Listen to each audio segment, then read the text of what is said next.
Msanii maarufu kutoka Tanzania anayekuja kwa jina la Diamond Platinum ambaye anafanya vizuri kupitia upande wa muziki ameweza kuachia nyimbo yake mpya inayokuja kwa jina la Natulizana, nyimbo ambayo imeendelea kuhit sana kupitia Tanzania na nje ya Tanzania, yani kiujumla ni Afrika Mashariki pamoja na maeneo mbalimbali. Watu wengi wamekuwa wakitoa comment na kusema kwamba nyimbo yake ni nyimbo fulani hivi ambayo inahusiana na mapenzi ama wapenda nao.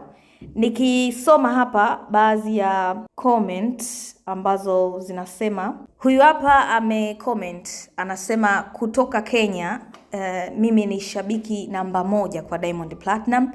Na huyu hapa mwingine anasema, yani Simba, huu wimbo umeua mwanangu, akaweka emoji ya moto pamoja na emoji ya upendo. Mwingine akasema, da, shabiki kutoka Uganda namba 1.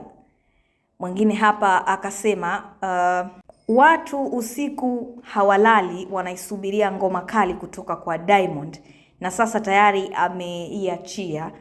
Ni ngoma ya tofauti, ni ngoma kali sana, akaweka emoji ya upendo.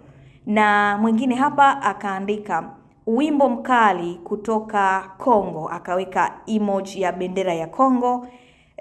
Comment ni nyingi sana ambazo zinaonyesha kwamba watu gani wameupokea wimbo wa wimbo wa Diamond Platinum, na umeendelea kuhit sana, na mpaka sasa hivi tangu auachie una masaa 11 na watizamaji ni ambapo mpaka sasa tangu achie ni ana watizamaji 122,000.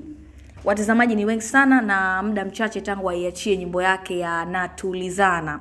Kabla ya Natulizana na mwaka uliopita, Diamond Platinum aliweza kuachia nyimbo ya mwisho ni Sasampa, ambapo kabla Sasampa aliachia nyimbo ya Msumari, na mpaka sasa hivi Msumari ina viewers milioni 13 viewers, ina miezi 4 tangu iachia, ambapo aliachia mwaka jana, na sasa hivi amekuja na nyimbo mpya hiyo ya Natulizana. Tuambie wewe kwenye comment section, unaionaje nyimbo?